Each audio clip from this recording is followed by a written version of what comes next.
I haven't bought a lot of parts for the Focus, but I do want to start on this. So welcome guys, welcome to another video.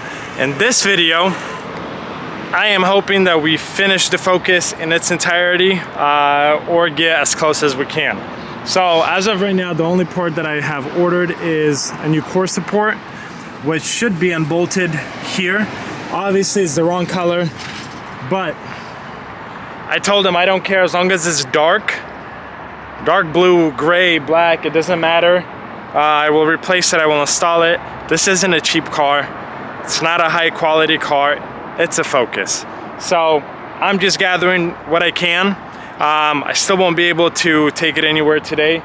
Core support installed, but I don't, well actually no, the hood is still bad and I don't think I will be able to latch the hood or close it properly. But it looks like we have 12mm bolts, so I'll slowly start unscrewing this whole core support and see how far I can get.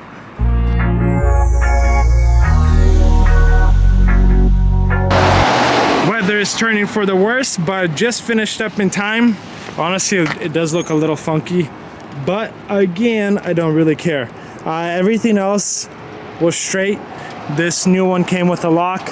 Obviously hood is bent, so it probably won't close efficiently. But I need a new headlight here, but I'll just probably buy a set. I also need a mirror and possibly a new grille and a new hood. So I will start looking for these parts and voila, Ford Focus is coming along. Today's weather has been so up and down, unbelievable. Woke up, it was nice, almost sunny, started to drive out to work, it's snowing. And now it's been like half snowing, half raining, and it comes in waves. So right now, since it's more or less not coming down, going to try to make some progress on the Ford Focus. Two new headlights came in aftermarket, just installed those bulbs, and the turn signals I'm hoping are going to be right there.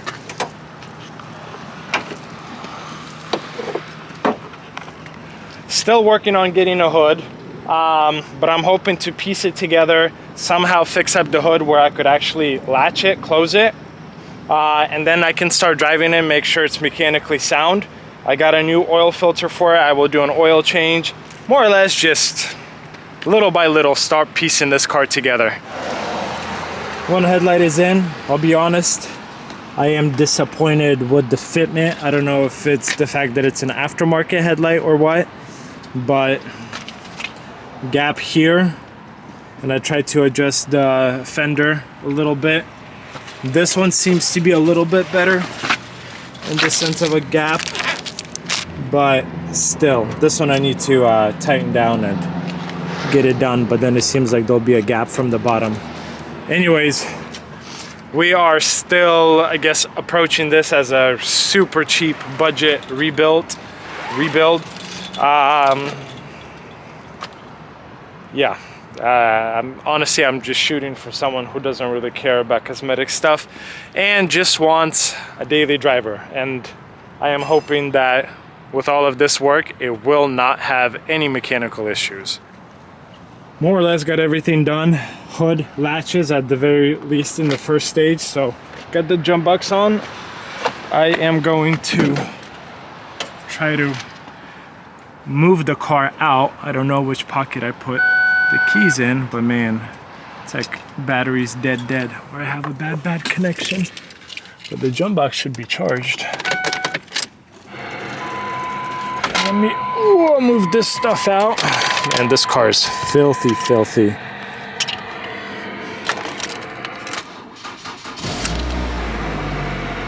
We still have that check engine light. Have to pull codes, find out why. Let's get this turned off. We don't need that.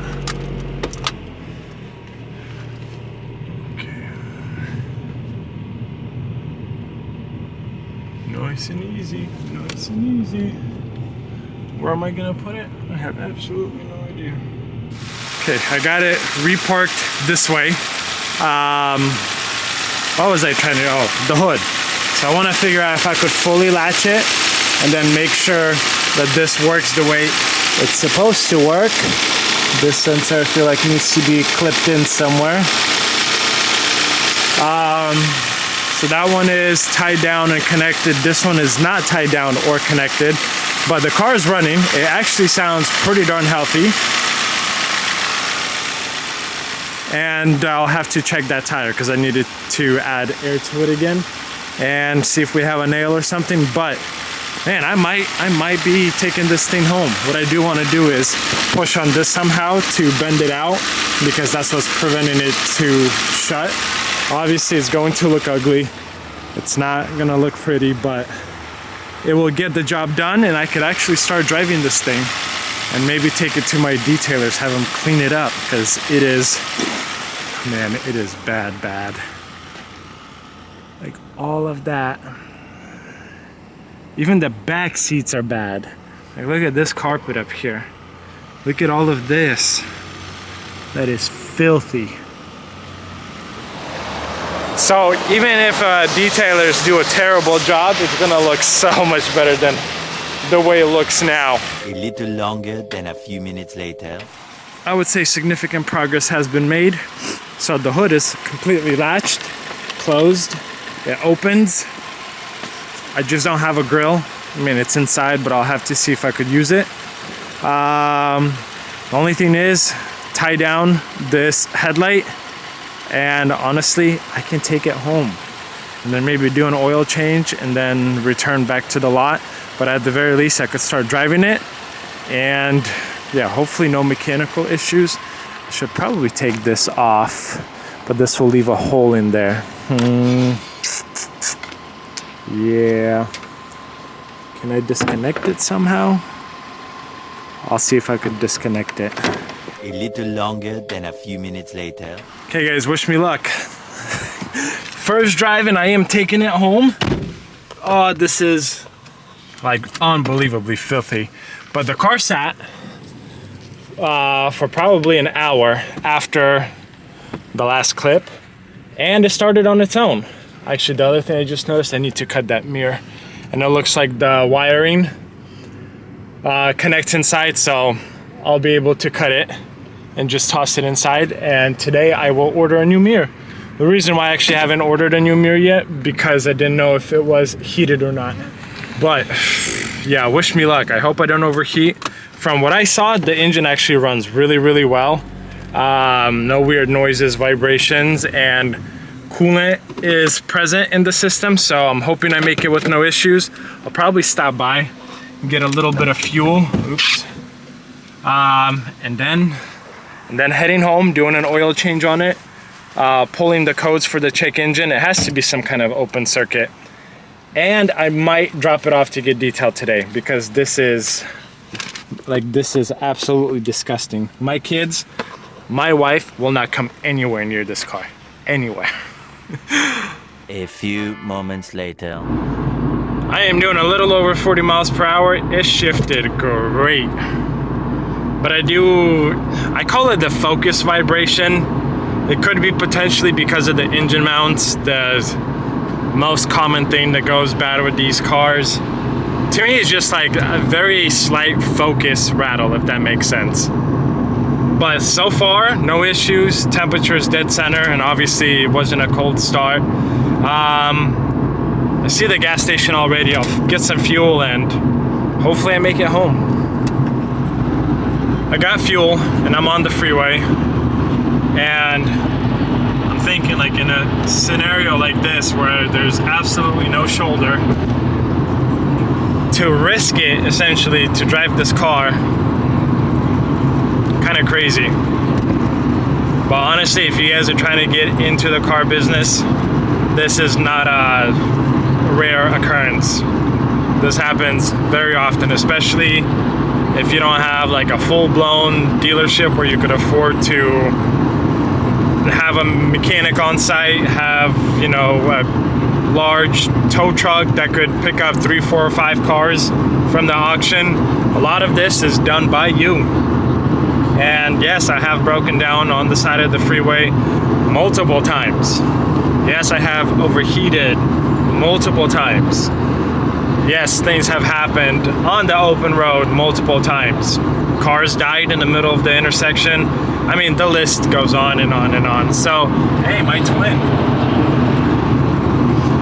And if you're not ready for it, in the sense of like you don't have tough skin and you're not okay being in very embarrassing and humbling situations, you're not gonna survive here. You just won't. But so far, I mean, the car's doing great. Chugging along, doing a little over 60 miles per hour, very comfortable. Yeah, I'm liking it. A little longer than a few minutes later.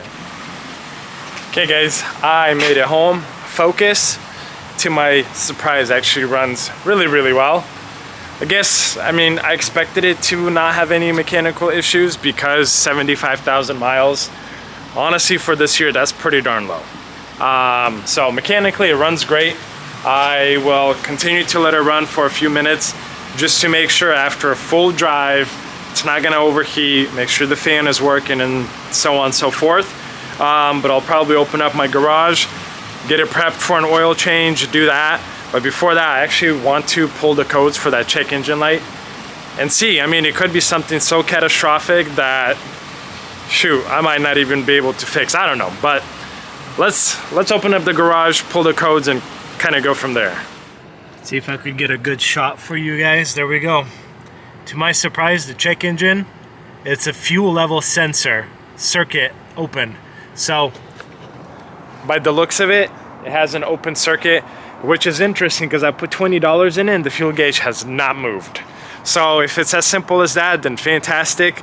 Because again, mechanically it shifts good, it didn't overheat, runs fine, makes good power. I mean, everything I would expect from a Focus like this.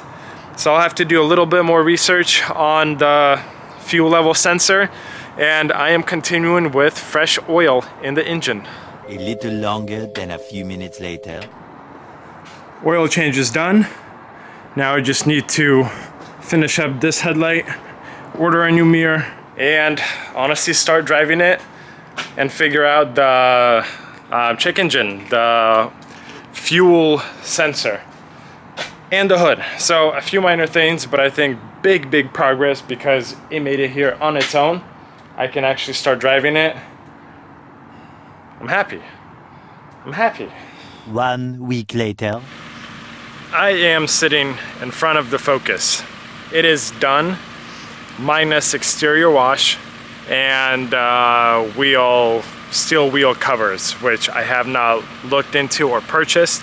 I will actually try to go to Walmart tomorrow or maybe even today and see if I could find some. And potentially a new battery, because the headlight, because I didn't connect it, it almost made the car tweak out, and the turn signal and this bumper marker would flash, and I think it kind of drained the battery, not all the way, so I jump started it. It's been running for the last 15 minutes or so. I'm hoping that the battery is good, but me, obviously, after I purchased it, I had to jump start it 3 times now. So that means the battery is pretty low. And once the battery falls to a certain level, low, a few times, I mean, the batteries just get destroyed. So I'm hoping that I can still save this battery, and I'm planning to drive this car for the next 2-3 days. Daily drive it, if you will. I just want to make sure or see if any codes come up, especially that fuel gauge code. At this time, I am going to try to sell it as is. I am leaving on vacation in less than a week for 10 days. So tomorrow I'll probably finish it up all the way in the sense of car wash, wheel, hubs, covers. Had a very long day today. And I'll try to list it. And I'll try to list it like this. But let me show you guys the interior.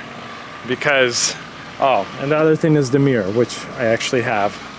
Just need to install it. Take a look at this interior. So obviously it's not perfect, and I expected it to not be perfect because of how filthy this car was. So the guys did the best they could. and this is what they were able to do, which is obviously a night and day difference. Like, this is a massive improvement over, you know, how it was. But with that being said, areas like this, like that, like this, you know, these more darker spots, they said they could not get them out. And they tried with a wet vac, with a brush, with different chemicals. They couldn't get it out, which I was like, okay, fine. That's, honestly, it looks so much better. And that's all I kind of, I guess, cared about, that it looks sellable, because obviously this is a very cheap car. Someone who is going to buy it is just looking for an easy daily commuter, something that will help them get a paycheck. And don't remember how much I'm into this car, but I think I'll let it go cheap. I don't know, maybe like a Christmas gift, if you will, after Christmas. Yeah, there's, okay, here's the reason why I don't want to replace the hood, actually. And I probably didn't tell you guys that, because this front bumper almost looks, either the paint is super faded because this is steel and this is plastic, but it almost looks like this is a primed, unpainted bumper. Like, I could see it here, it has paint, but this whole section, especially right here, it doesn't look like it had paint on it. And I figured, whatever, like, this car has so many minor imperfections that, and again, it's not an expensive car. Like, is it worth dialing it in? No. And I bought it knowing that I'm not going to dial it in and make it 100% perfect. There's just some cars, like, it's not worth it. This is one of these cars that's not worth it. Somebody will buy it. It has 75,000 miles. Someone will buy it, rack it up to 140, 150, who knows, maybe get into another fender bender and the car will get totaled out and they'll move on with their life. And then it'll probably get parted out. This car doesn't have, you know, high hopes, high dreams, or anything along those lines. But that's the update on the Ford. Yeah, today, tomorrow, I'll go to Walmart, see if I could pick up some really cheap wheel covers. And yeah, continue to drive it here in the next few days and I guess see what happens. Much later. Okay, focus pocus. I would like to move forward with it. And last video I told you guys that, hey, I am going to sell it as is, not do anything. And then of course I suckered myself into making things right. So you guys see it has minor vibration. And it's not the engine, it's actually the engine mounts, which these Focuses are notorious for. They just go out and then the engine makes a little bit of vibration. Seems like this engine mount might be a-okay, but this one on this side might be the tough one. But I did buy new engine mounts for it, and then the reason why I had the check engine light, which I don't have anymore, but it's because we still don't see fuel. The fuel line isn't here. And I was going to do it myself if it was one of those, you know, lift up the rear seat and you take the fuel pump out, but you actually have to drop the tank. And I figured my mechanic has a lift. It'll be a lot easier for him to do it than me. And if he's going to do engine mounts and everything, whatever, I'll make less money on this car, but it's, you know, a low mileage example. I'll make it right and someone will be very happy with it because it shifts great, it makes good power. There's no mechanical issues, you know, just aside from the stuff I pointed out. And I do think and believe it's a nice car. And I'd like to more or less make somebody happy with it. Tires are in great shape.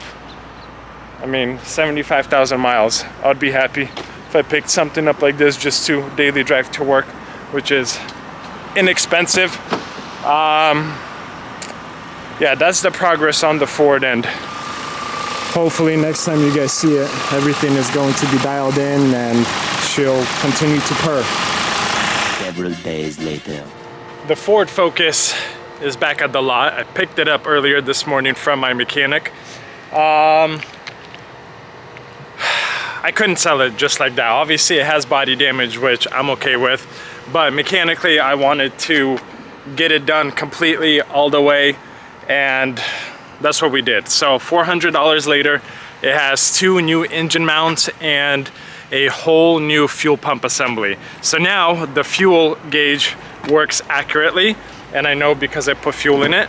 And there is absolutely no more vibration from the engine compartment because we have 2 new engine mounts. And she runs and drives great. I actually did some errands in it this morning. Hoping to drive it enough to pass the local emissions. Still have a whole bunch of stuff here that's for another car, but I am going to pull it out and take better pictures of it. More updated pictures, if that makes sense, because I looked at the ones I have, because I was trying to sell it before I went on my trip last month, and a few days before the trip I was like, I have some interest, but whatever, I will do it right, I will do it the way it needs to be done. And I actually took it off the listing. So here we are now, a month later, it's done, and I can comfortably say that mechanically it's taken care of. Like, look, you can't even hear it run anymore. Look, I put my hand down, like no vibration whatsoever, maybe a few percent, but obviously that's because the engine is running. But aside from that, this thing is more or less pretty much ready to go. So here's what I've done on this car. Both new headlights. The core support has been replaced. We have new engine mounts. One is right here, nice and shiny. And the other one I think is somewhere on this side. I don't remember, and I don't really see it very clearly. And then we have the fuel pump in the back. It still has a handful of minor imperfections. Obviously this car was not loved before I purchased it. But for what it is, I think I did do it right. The reason why I chose not to replace everything all the way, because it has a whole bunch of imperfections. Stuff like this, you know, scratches right here, dent, another one, more scratches. This car isn't worth it doing it to 100%. And the fact that I think I dialed it in pretty much all the way mechanically. The only 2 issues I found were with the fuel pump and the engine mounts. Obviously, neither affected the drivability. Fuel pump was still working, but mechanic said when he pulled out, I actually have the old one. Let me open this up. This right here is our fuel level sensor. So this is what's responsible for showing how much fuel you have left inside the vehicle. And he basically, when he pulled it apart, he said it was stuck. But since I got him a new one, he's like, I figured whatever, I'll just replace it. But this fuel pump was still working, the car was still driving. Obviously there's no issues with fuel delivery, but this is what was responsible, and he said it was stuck. But here's the old one. This is a transmission mount because I purchased a whole set, 2 engine mounts and 1 transmission mount. Obviously we have no issues with the transmission, and I don't need an additional expense. Because when I bought this car, honestly, I thought it would be a much faster, much easier, much quicker and cheaper flip than it was, or than it turned out to be. I want to say as it sits, I'm like $1,700 into this car. And if I would have bought it for myself as a daily driver, I still think it's an excellent price for something like this, to dial it in and just drive it from point A to point B, work, commute, college, whatever. But obviously I'm in it to make money. So unfortunately, I won't make as much money as I thought I would, but again, I think I made it as good as it needs to be mechanically. There's no other outstanding issues that I know of. I've probably personally put 150, 200 miles on this car from the day I purchased it to today. It shifts good, it doesn't overheat. I didn't try the AC, but the heater works, radio works, all windows work. I mean, for like a daily driver, this is a very good car. And I think I listed it for $2,900. I'll see what the market says. Tax season is here, so we'll see if it'll move at that price. If anything, I'm okay coming down a little bit because obviously the body isn't perfect, but try to find me, you know, a running car with 75,000 miles for under $3,000. I think that's very difficult to do. Most cars, even something like this with a clean title, if it had no body imperfections, would probably be listed for maybe $5.5 at a different lot. But more or less like a buy here, pay here type of lot, their prices are always through the roof. But as far as I'm concerned, this car is ready to go. So I will be taking new updated pictures of it in a cleaner state that it is currently in. And then and I did put a new battery in it. And then I am going to park it and it's going to wait for its new owner. Hope you guys consider subscribing. Hope you enjoyed it. Really appreciate your support. Really appreciate you guys watching. I will see you guys in another video.